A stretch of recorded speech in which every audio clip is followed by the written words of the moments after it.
Bismillahirrahmanirrahim. Assalamualaikum warahmatullahi wabarakatuh.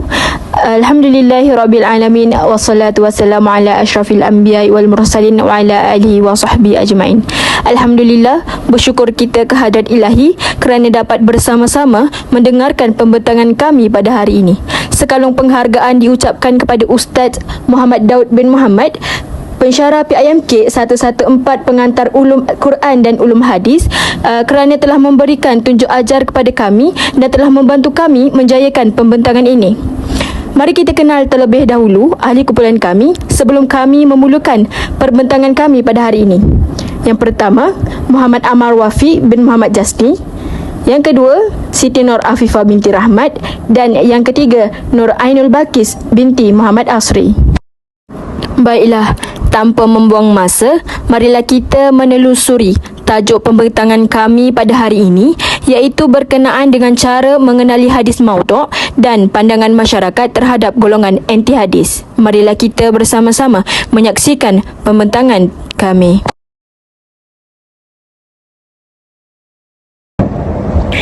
Sebelum kita memasuki kepada konteks utama pembentangan kami, marilah kita berkenalan terlebih dahulu dengan hadis maudhu'.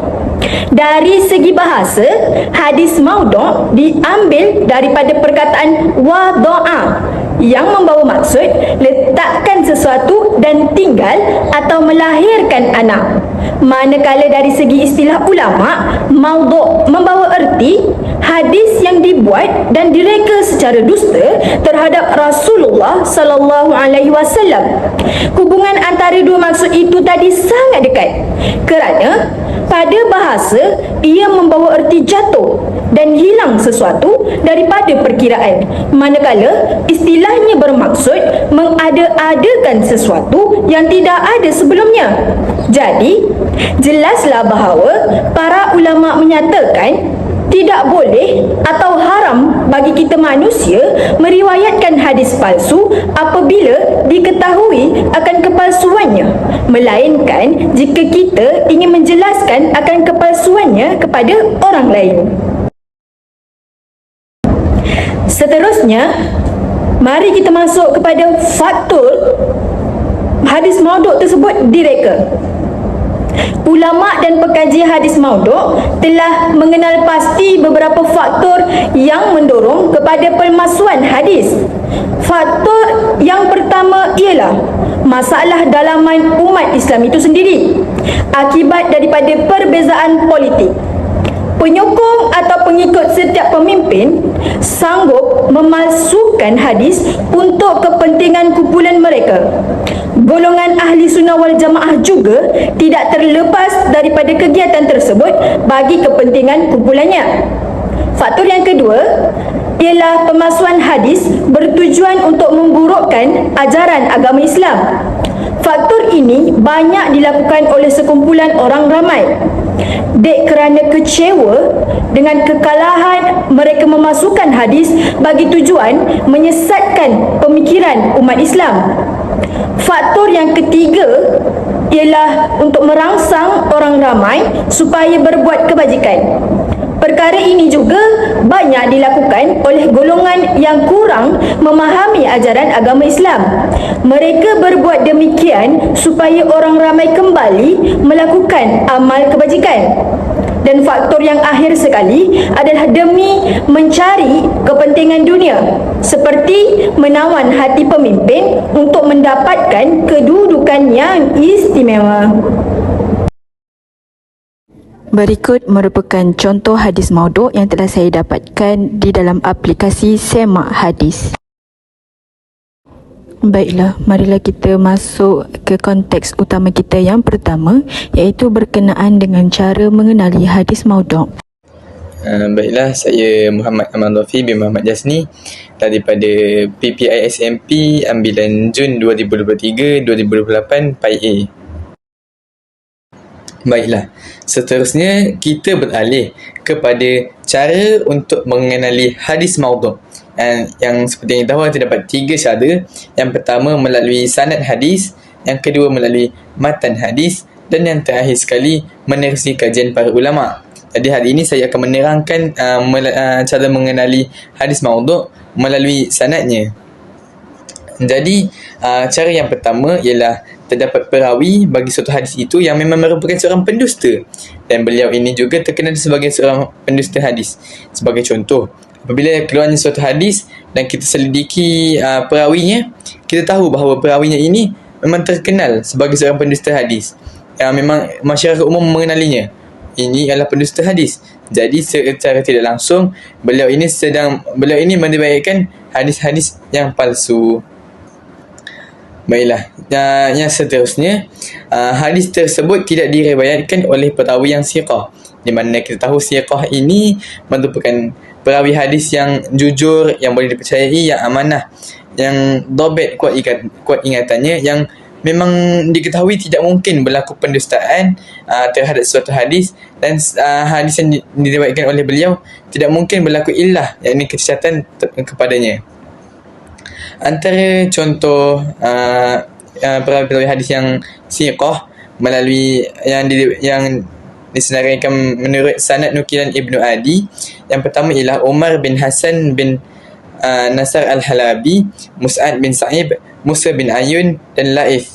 Manakala menurut sanad nukilan Al-Tabarani, yakni terdapat Al-Hasan bin Al-Ma'mari, Ali bin Ma'mun Ad-Dhaki, Utsman bin Abdul Rahman, Umar bin Musa dan Al-Qasim.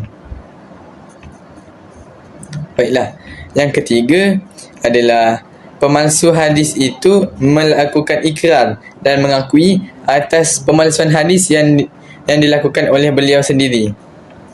Sebagai contoh di sini, terdapat hadis-hadis yang berkenaan fadilat Al-Quran, di mana Maisarah bin Abdul Al-Dhabihi Al-Farisi yang merupakan perawi kepada hadis-hadis tersebut mengaku bahawa beliau sendiri yang telah melakukan pemalsuan hadis itu.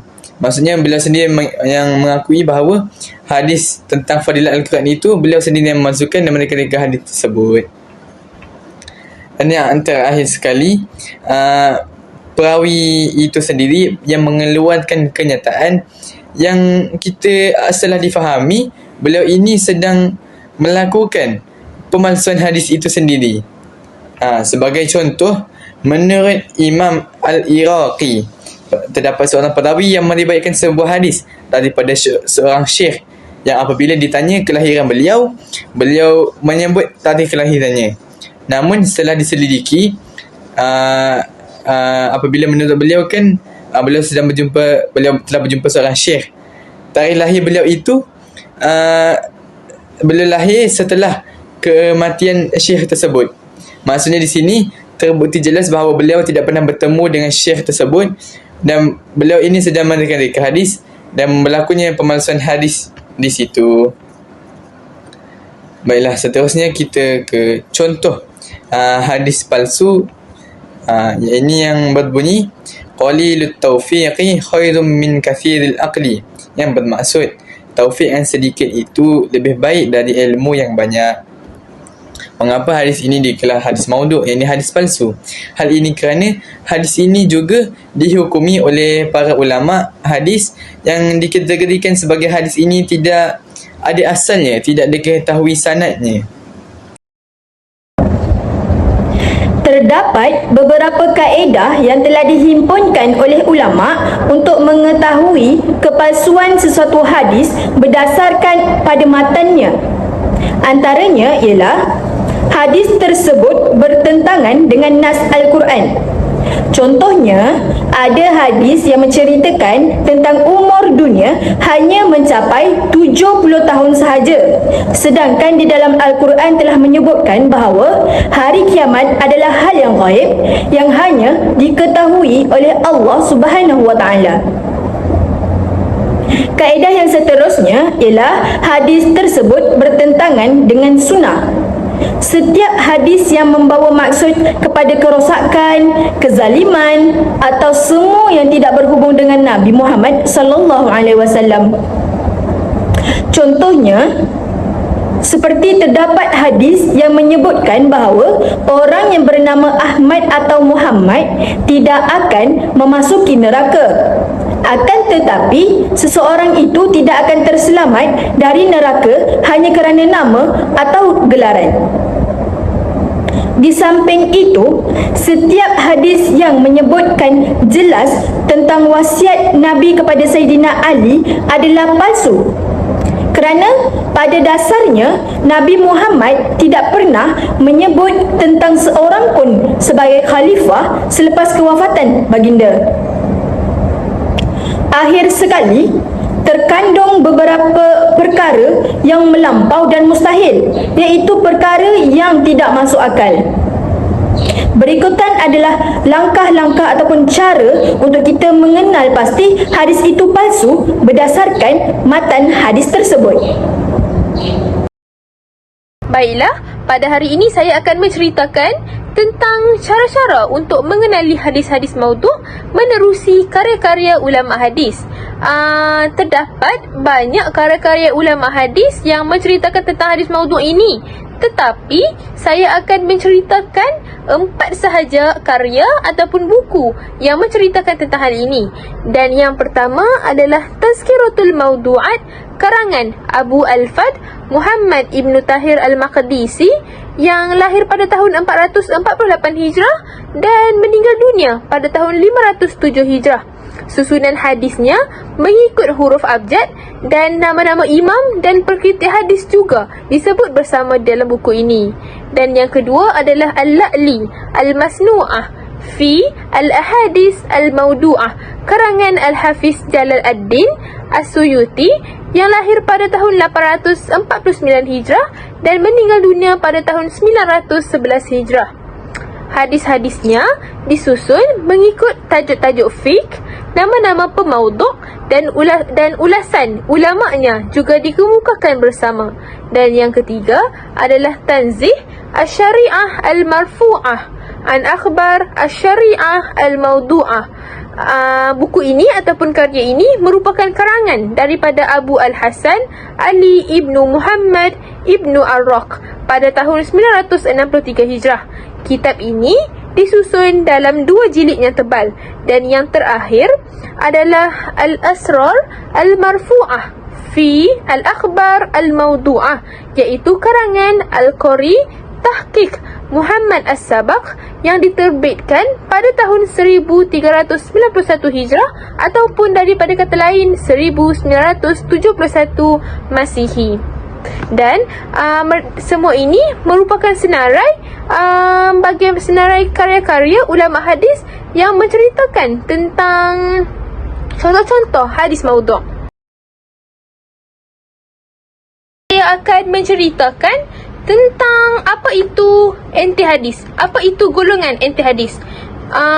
Pada dunia yang serba moden ini, pada hari ini, pengaruh anti hadis sudah semakin meluas apabila wujudnya pihak-pihak tertentu yang mendukung kepercayaan dan kefahaman mereka, di samping wujudnya buku-buku, artikel-artikel dan seminar yang berkaitan yang telah menyokong fahaman mereka dan telah menjadikan mereka sudah tersebar di seluruh Malaysia. Fahaman anti hadis ni sebenarnya mempunyai pegangan yang tidak mempercayai hadis sebagai sumber kedua Islam selepas Al-Quran. Tetapi mereka ini mempercayai Al-Quran, cuma mereka menolak hadis semata-mata. Penghujahan golongan yang berfahaman anti hadis ni, mereka mengatakan mereka mempercayai Al-Quran semata-mata sebab Al-Quran ni sudah lengkap dan sempurna untuk dijadikan sebagai sumber perundangan Islam. Dan mereka mendakwa ulama dahulu dan kini semuanya palsu dan menyelewengkan ajaran Allah Subhanahu Wa Taala dan telah mereka reka hukum. Jadi mereka ini mentafsirkan ayat Al-Quran mengikut selera mereka sendiri yang lemah tu, kerana mereka ini sebenarnya tidak mempunyai kepakaran bahasa Al-Quran, uslub-uslub ayat di dalam Al-Quran dan balaghah-balaghah Al-Quran yang tinggi bahasanya. Jadi mereka ini memahami Al-Quran atas terjemahan dan ilmu mereka yang sedia ada sahaja, mengakibatkan fahaman mereka ini tersasar daripada maksud sebenar yang ingin disampaikan. Di dalam penerangan saya pada hari ini, saya akan selitkan juga pendapat-pendapat golongan anti hadis yang telah diutarakan. Yang pertama, mereka menganggap hadis merupakan satu penyelewengan daripada ajaran-ajaran Nabi Muhammad sallallahu alaihi wasallam dan tidak boleh diterima sebagai sumber perundangan Islam. Malahan, mereka mengatakan bahawa hadis ini muncul selepas kewafatan Rasulullah sallallahu alaihi wasallam lalu dikaitkan dengan baginda. Seterusnya, mereka mengatakan Al-Quran adalah wahyu yang diturunkan kepada Nabi Muhammad sallallahu alaihi wasallam melalui malaikat Jibril, serta mereka menganggap Al-Quran ini sudah sangat lengkap, sempurna dan terperinci. Oleh itu, Al-Quran ini tidak memerlukan sebarang bentuk penghuraian maupun pentafsiran. Yang dimaksudkan di sini adalah hadis. Dan yang ketiga, mereka ini beranggapan bahawa umat Islam telah menyeleweng dari ajaran Tuhan yang sebenar.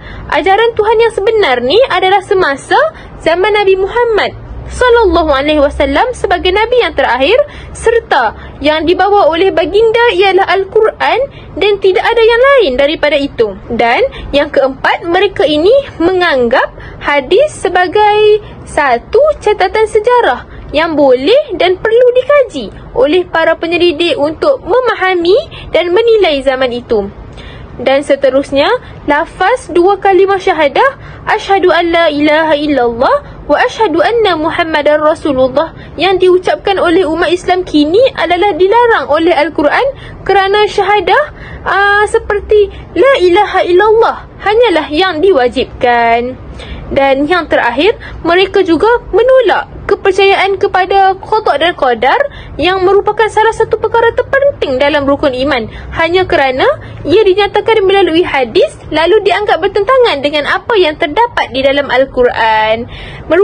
Berikut merupakan senarai-senarai ataupun hujah-hujah golongan anti hadis. Pandangan masyarakat tentang golongan anti hadis merupakan konteks utama kita yang kedua dan merupakan topik terakhir dalam pembincangan kami pada hari ini. Jadi baiklah, seterusnya kita beralih kepada reaksi masyarakat terhadap golongan anti hadis ini sendiri. Bagaimana masyarakat beranggapan kepada golongan-golongan mereka seperti mereka ini. Baiklah, jadi antara reaksi atau pandangan yang diutarakan adalah golongan anti hadis ini merupakan golongan yang memperlekehkan status kerasulan Nabi Muhammad sallallahu alaihi wasallam, dan di mana kita sendiri tahu bahawa Nabi Muhammad sallallahu alaihi wasallam ini merupakan nabi yang teragung sekali, di mana umat-umatnya pun dimuliakan, dan di mana Nabi Muhammad sallallahu alaihi wasallam ini kekasih Allah Subhanahu wa taala, dan beliau ini merupakan khatamun nabiyyin, iaitu penutup bagi segala nabi. Dan beliau juga digelar sebagai Rasul Ulul Azmi.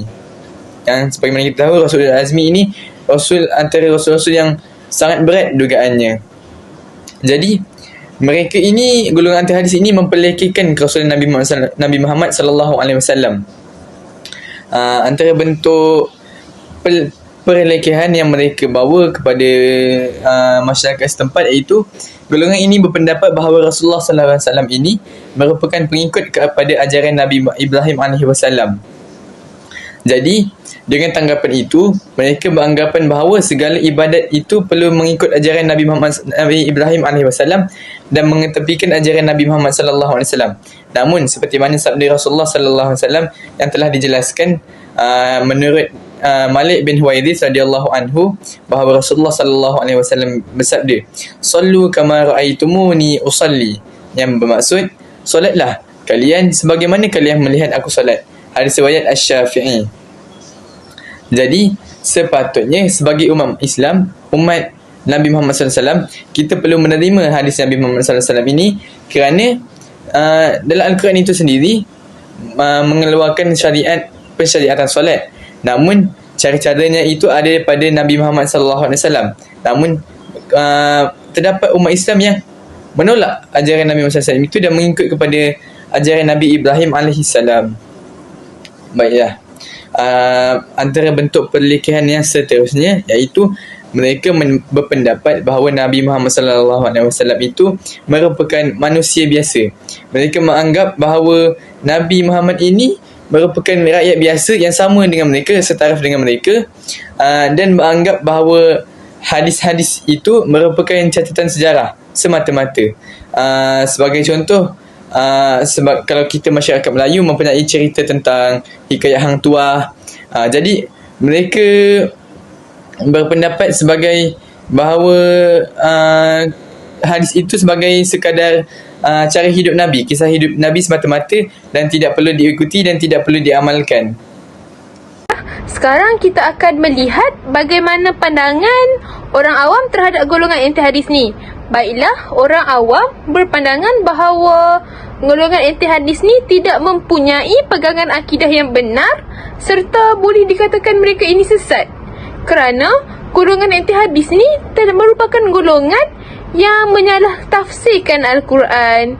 Di dalam Al-Quran, solat merupakan perintah Allah yang agung, dan Allah juga telah menjemput Rasulullah melalui peristiwa Isra' dan Mi'raj untuk menunjukkan betapa pentingnya solat, dan solat telah difardukan ketika itu bermula sebanyak 50 waktu dan telah dikurangkan sehingga 5 waktu untuk memastikan bahawa semua umat Islam dapat menunaikannya walaupun di dalam kesibukan harian.